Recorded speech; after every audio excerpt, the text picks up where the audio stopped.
Hello, and I welcome you all to my YouTube channel. අයිබෝවන් මම ඔබ සැම මගේ YouTube channel එකට සාදරයෙන් පිළිගන්නවා. ඔන්න එහෙමනම් අද මම ඔබට යලිත් වතාවක් Politics said in Idioms කියන පාඩම් මාලාවේ 4 වෙනි පාඩම ඉදිරිපත් කරන්නයි සූදානම් වෙන්නේ. අදත් පාඩම අවසන් වෙනකන් ඇහුවොත් ඔබට තවත් අලුත් idioms 10ක් ඉගෙන ගන්න අවස්ථාවක් ලැබෙනවා මේ පාඩමෙන්. ඉතින් එහෙමනම් ඔබ තාමත් මගේ channel එක subscribe කරලා නැත්නම් දැන්මම subscribe කරලා පටන් ගමු අද පාඩම. Welcome to Jayatissa Athaudahetti YouTube channel. I had produced a lesson for my students, Idioms said in politics too. මම මගේ ශිෂ්‍යයින්ට මේ idioms in politics කියන පාඩමේ දෙවෙනි පාඩමත් ඉදිරිපත් කරලා තිබුණා. And had based that lesson on the word feet. ඔබට මතක ඇති ඒ පාඩම පදනම් වෙලා තිබුණේ feet කියන වචනය මත. feet idioms තමයි ඒ පාඩමේදී මම ඔබට ඉදිරිපත් කළේ. I feel very humble to say that this lesson has had 1k of viewers.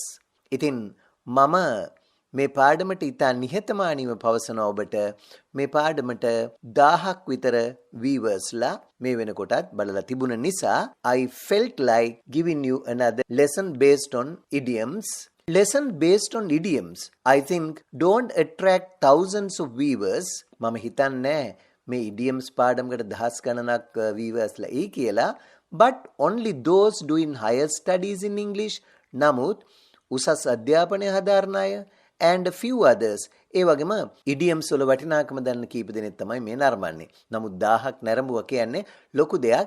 ඒකයි මම නැවත වතාවක් තවත් පාඩමක් ඉදිරියට කරන්නේ. ඉතින් to mark this happy event, මේ සතුටුදායක මේ ප්‍රීතිමත් සිදුවීම සන්තුහන් කරන්නට I am now presenting you another lesson on idioms. ඉතින් මම අද තවත් idioms පාඩමක් ඔබට ඉදිරිපත් කරන්නයි සූදානම් වෙන්නේ. Below on the same theme but using the word hand. ඒ තේමාවම පදනම් කරගෙන hand කියන වචනයෙන් හැදෙන idioms ඔබට ඉදිරිපත් කරන්නයි මම සූදානම් වෙන්නේ. Hope you will learn and benefit by it.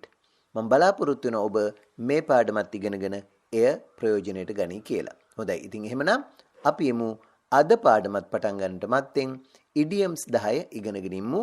මේවා hands idioms. හොඳයි. බලමු අපි hands idioms 10. hand on a plate. hand on a plate කියන idiom එකේ අර්ථය මම ඉංග්‍රීසියෙන් මුලින් දීලා තියෙනවා to allow someone. කෙනෙකුට ඉඩ දෙනවා. to get or win something very easily. යම් කිසි දෙයක් ලබා ගැනීමට හෝ ජයග්‍රහණය කිරීමට කෙනෙකුට ඉඩ දෙනවට අපි කියනවා hand on a plate කියලා. මේ hand කියන එක මෙතන අරන් තියෙන්නේ ක්‍රියාවක් වශයෙන් hand as a verb. එතකොට ඇත්තටම සිංහල භාෂාව අපි කියන්නේ සමහර ලාවට බන්දේසියක තබා දෙනවා කියලා. කෙනෙකුට අපි යමක් දෙනවා ඉතා පහසුවෙන්ම ලබා ගන්න ජයග්‍රහණය කරන්න.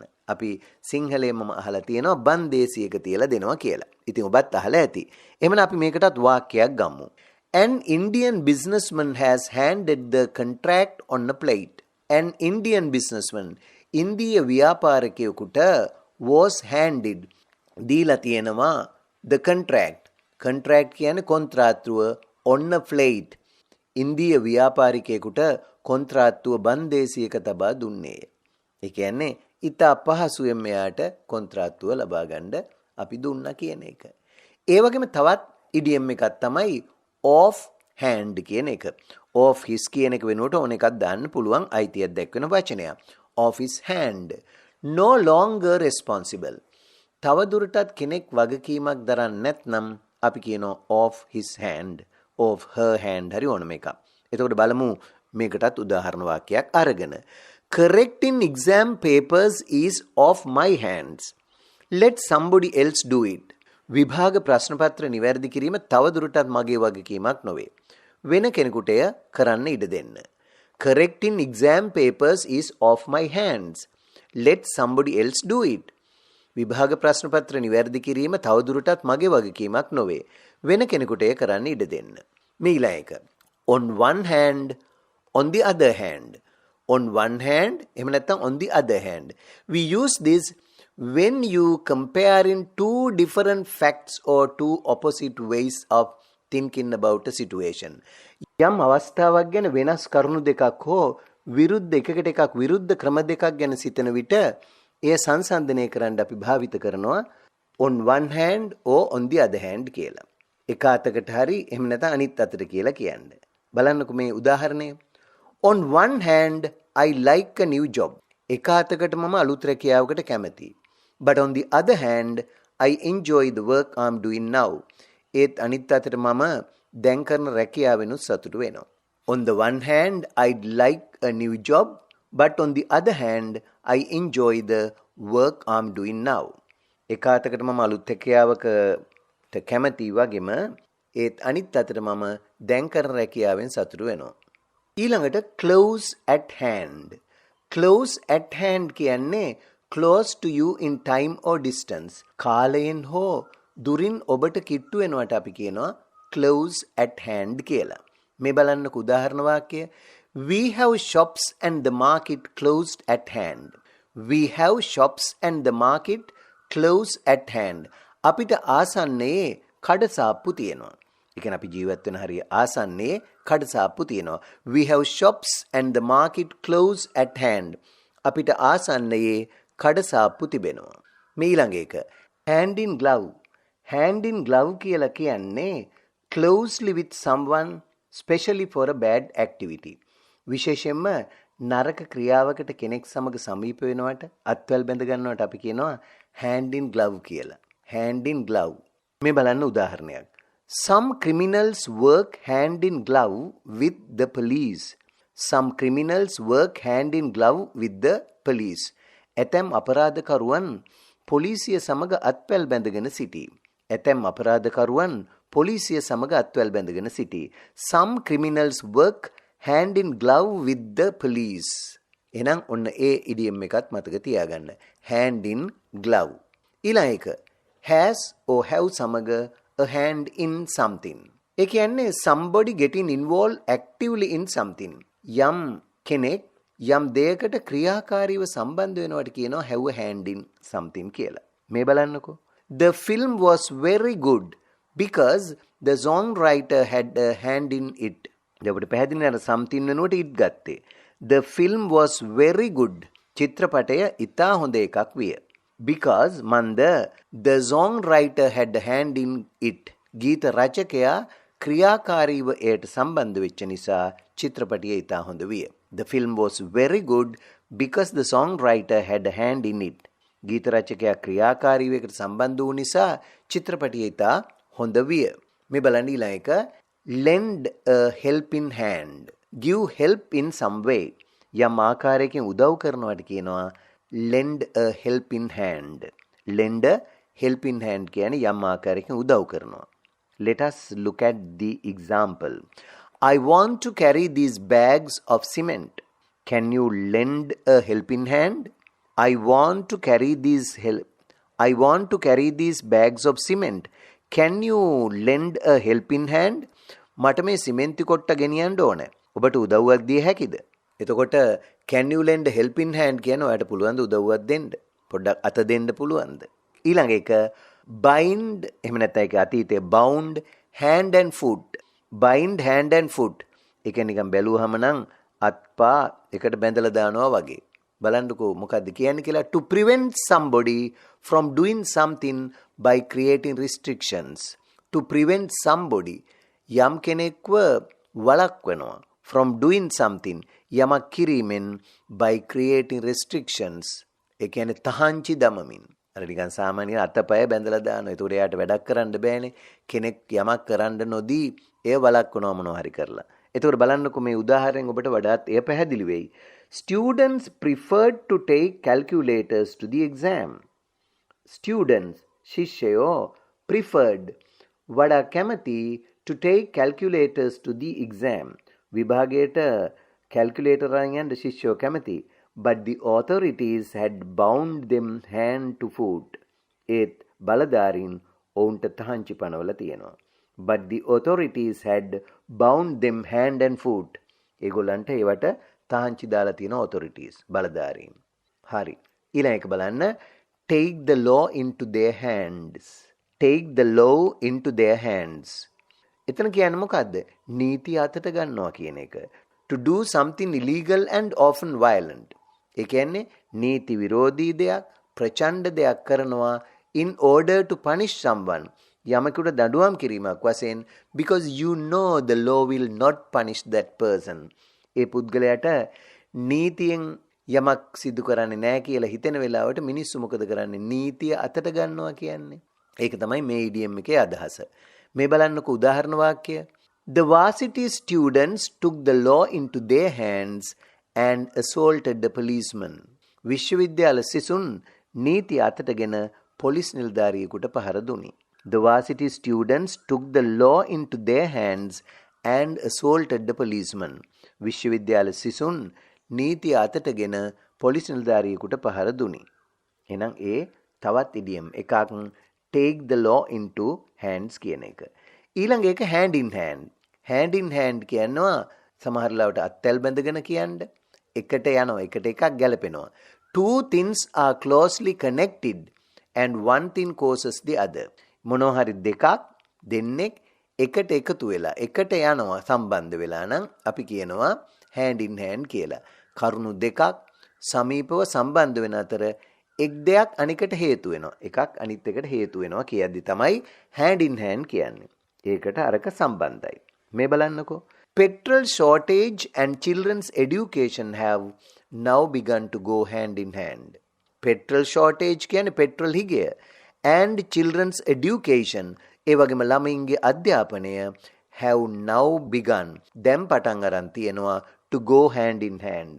එකට අත්වැල් බැඳගෙන යන්න පටන් අරගෙන. මොකද අරකට සම්බන්ධයි අධ්‍යාපනය. පෙට්‍රල් නැති වෙනකොට අධ්‍යාපනයක් නැති වෙන තත්ත්වයකටපත් වෙලා තියෙනවා. ඒකින්ද කියනවා අපි එතෙන්දී petrol shortage and children's education have now begun to go hand in hand. හරි. ඔන්න ඔබට දැන් මම idioms 10ක් ඉදිරිපත් කළා. අද අපි තවත් දේශපාලන කතාවක් මේ hand idioms 10 යොදාගෙන අහලා බලමු. We know the recent political history. අපි දන්නවා මෑතක දේශපාලන ඉතිහාසය මොකක්ද කියලා. The president handed on a plate the premiership to the present holder of that position. The president ජනාධිපතිතුමා handed on a plate බන්දේසියක තියලා දුන්නා the premiership අගමැති ධූරය to the present holder of that position. ඒ තනතුර දැනට දරන කෙනාට ජනාධිපතිතුමා බන්දේසියක තියලා දුන්නා ඔන්න අගමැතිකම. We know the recent political history. The president handed on a plate the premiership to the present holder of that position. The previous PM was disappointed because the premiership was off his hand. The previous PM, හිටපු අග්‍රාමාත්‍යවරයා was disappointed. බොහෝම කලකිරිල්ලට පත් වුණා, කනස්සල්ලට පත් වුණා because මක්නිසාද the premiership was off his hand. දැන් ඔහුට අග්‍රාමාත්‍ය ධූරයේ කිසිම වගකීමක් නැතිවීම නිසා. On the one hand, එක අතකට this resulted මේක ප්‍රතිඵලය වුණේ in a protest meeting at Temple Trees. ඉතින් එක අතකට මෙහෙම දෙයක් උනේ අර ටෙම්පල් ට්‍රීස් වල අර්ලියගහ මන්දිරයේ තිබ්බ විරෝධතා රැස්වීම නිසායි. And on the other hand, අනිත් අතට it resulted also in chaos and violence. අනිත් අතට ඒක අවුල් සහගත හා ප්‍රචණ්ඩත්වයටත් හේතු වුණා. Those who saw this close at hand say that an MP was hand in glove with a senior police officer. ඉතින් මෙය ළඟින්ම දුටු අය පවසන්නේ මන්ත්‍රීවරයෙකු ජ්‍යෙෂ්ඨ පොලිස් නිලධාරියෙකු සමග අත්වැල් බැඳගෙන සිටි බවයි. Later, the police officer was suspected to have had a hand in this. පසුව මේට පොලිස් නිලධාරියෙකුත් ඍජුවම සම්බන්ධ වෙච්ච බවට සැක පහළ වුණා. Later, the police officer was suspected to have had a hand in this. It was said that the police officer was there to lend a helping hand to the MP to attack. It was said, කියනු ලැබුවා that the police officer මේ police නිලධාරියා was there එහි සිටි බව to lend a helping hand. උදව් කරන්නට to the MP to attack. A MP පහර දෙන්න MP ට උදව් කරන්න, ඒ කියන්නේ මේ മന്ത്രിතුමාට උදව් කරන්න පොලිස් නිලධාරියා മന്ത്രിවරයාට පහර දීමට අත දෙන්නට පොලිස් නිලධාරියා සිටි බවත් පැවසෙනවා.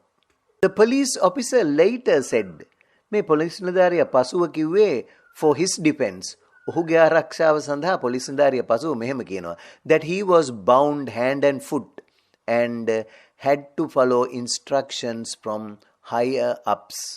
ඉතින් පස්සේ මේ පොලිස් නිලධාරියා තමාගේ ගැලවීමට ආරක්ෂාව සඳහා මෙහෙම කියනවා, මගේ අතපය බැඳලා තිබුණ උසස් නිලධාරීන් විසින්. ඒකින්ද මට මොකුත් කරගන්න විදියක් තිබුණේ නෑ කියලා කිව්වා. A woman politicians, එක දේශපාලක කාන්තාවක්, a woman politician publicly admitted on TV. රූපවාහිනියේ ප්‍රසිද්ධිය පිළිගත්තා. Publicly admitted on TV, the attackers took the law into their hands. මේ දේශපාලන කාන්තාව රූපවාහිනිය ප්‍රසිද්ධිය පිළිගත්තේ නීතිය ප්‍රහාරකයන් අතටගත් බවයි. නීතිය ප්‍රහාරකයන් අතටගත් බව කිව්වා. Her name goes hand in hand with moonlight. එයාගේ නම එකට යනවා moonlight කියන වචනේත් එක්කලා. මම ඒක සිංහලෙන් කියන්නේ, ඔබ හොඳට හිතලා බැලුවොත් moonlight කියන එක සිංහලට අරගෙන ඇගේ නම ඔබට හොයාගන්න පුළුවන් වෙයි. Her name goes hand in hand with moonlight. හොඳයි. එහෙමනම් ඔන්න අද දවසේ මම ඔබට ඉදිරිපත් කළේ hand idioms 10ක්.